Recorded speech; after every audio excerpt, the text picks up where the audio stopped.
Quero dizer para você que esse canal aqui se chama Ligando os Fatos de tudo que está acontecendo no Brasil e no mundo, coisa que a mídia não mostra. E quero que você curta, deixa seu like, porque dá trabalho para fazer. Temos trabalho de edição, trabalho para buscar a reportagem lá do fundo do baú de tudo que aconteceu e a podridão, e mostrar que nosso Senado, tudo que está acontecendo no Brasil e no mundo, está tudo corrompido. Para acabar com a democracia brasileira, para acabar com você, trabalhador brasileiro. Sou Fábio Oficial, trazendo para você o nosso canal novo, Ligando os Fatos, aqui com você no YouTube.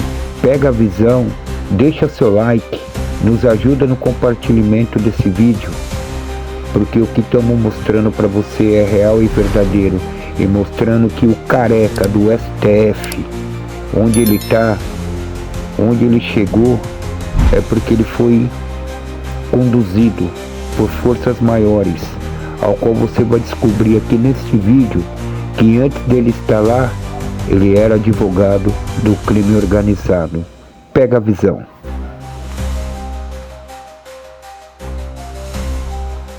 Em 2015, o governador estranhamente nomeou como secretário de Segurança um advogado que aparece em pelo menos 123 processos de uma empresa que está sendo investigada de vínculo com uma facção criminosa que atua nos presídios.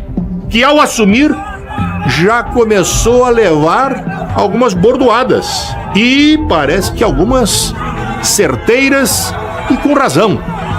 Foi acusado de logo de ser um ex-defensor do primeiro comando da capital. Como? Advogado do PCC e hoje é o titular da pasta da segurança. Isso é incompatível. O governador ficou maluco. Pessoas totalmente estranhas aos quadros da segurança pública. Mas é o que está mandando.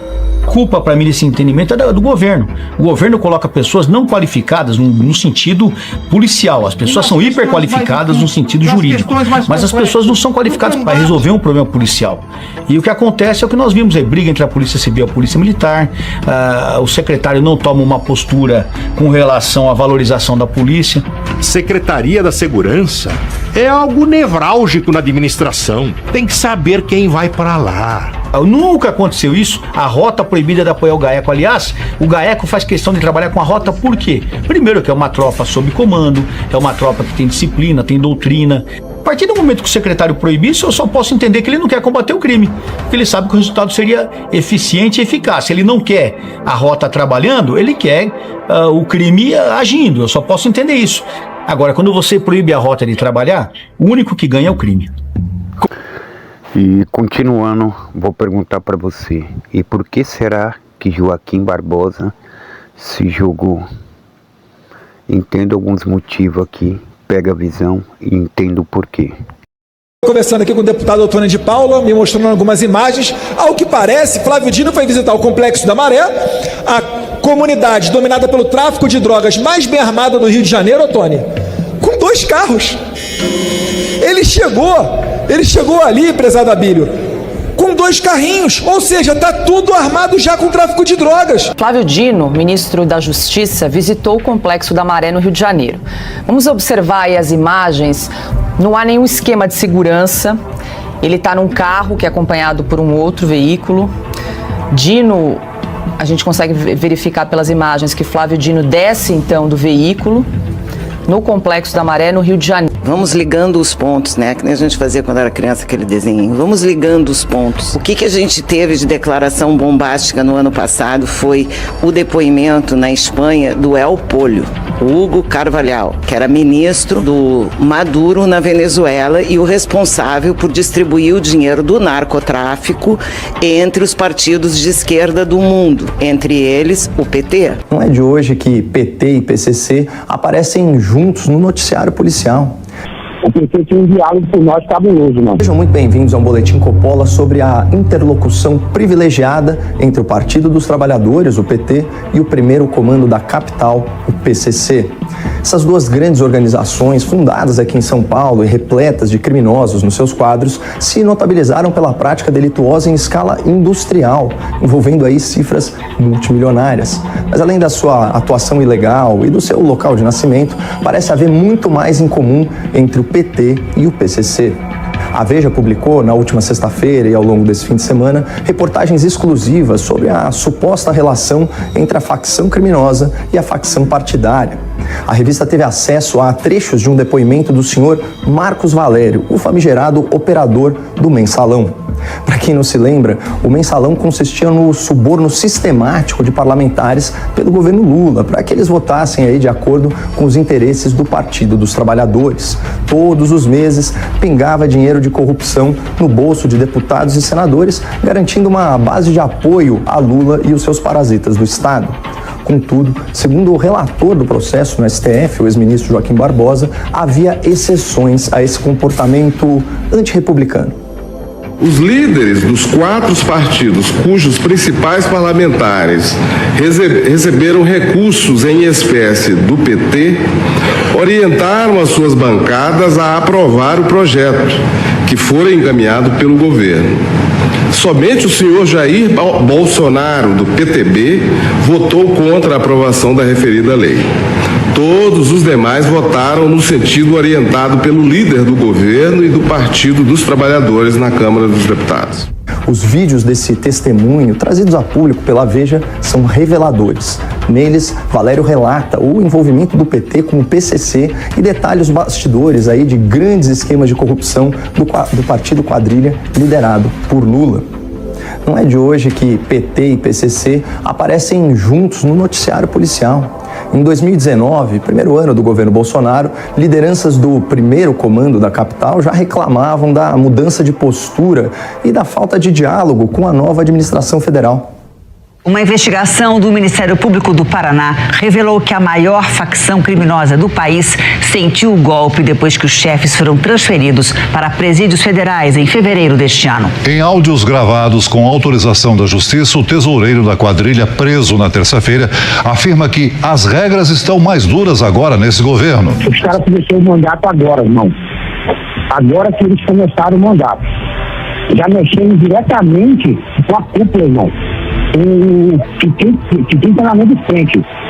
Então, se os caras já começaram mexendo em quem tá na linha de frente, os caras já entrou falando que com nós já não tem diálogo não, mano. Se você estava tendo diálogo com outros que estavam na frente, com nós já não vai ter diálogo não. Ele já começou a atrasar a implementação do PT. Então você vê que o PT com nós tem um diálogo. O PT tem um diálogo com nós cabuloso, mano. Mas de acordo com o depoimento de Marcos Valério, a Polícia Federal, parece que essa interlocução privilegiada entre o PT e o PCC extrapolava e muito o tal diálogo cabuloso.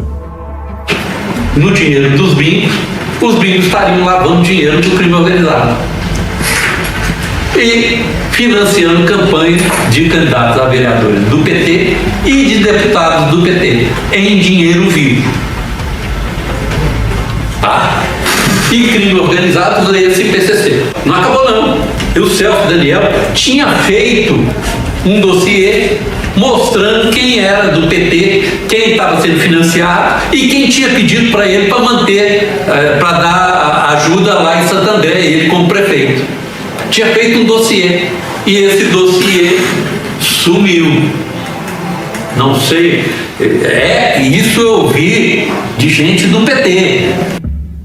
Bom, o dossiê sumiu e levou junto a vida de Celso Daniel, um daqueles assassinatos políticos em que não há provas, mas também não há dúvidas. Pela fala de Marcos Valério, fica claro que o PT tem a corrupção no seu DNA. E antes de assaltar os cofres públicos federais, com Mensalão, com Petrolão e tantos outros escândalos, o PT já recolhia dinheiro das máfias e das organizações criminosas nas prefeituras que havia conquistado. O Celso Daniel achava que o dinheiro era só para manutenção do partido. E a manutenção do presidente e despesas das pessoas da cúpula do partido. Mas o dinheiro já tinha virado uma farra. Já estava financiando o vereador de fulano de tal, que o crime organizado tinha interesse, estava financiando o deputado fulano de tal, que o crime organizado tinha interesse. Era isso. De acordo com esse depoimento de Marcos Valério, havia dois tipos de petista. Aqueles que admitiam a corrupção para financiar o partido e a sua cúpula, e aqueles que abraçavam a corrupção também para ganhos pessoais. Considerando que Lula foi processado e condenado por receber vantagens indevidas, como um sítio e um triplex à sua disposição, fica claro o tipo de petista que ele é. Cumpre ressaltar que essa delação sigilosa de Marcos Valério, homologada pelo STF, requer provas adicionais nos termos da lei. Contudo, a julgar pelo histórico de Valério, como operador do PT no Mensalão, ele parece falar com um certo conhecimento de causa.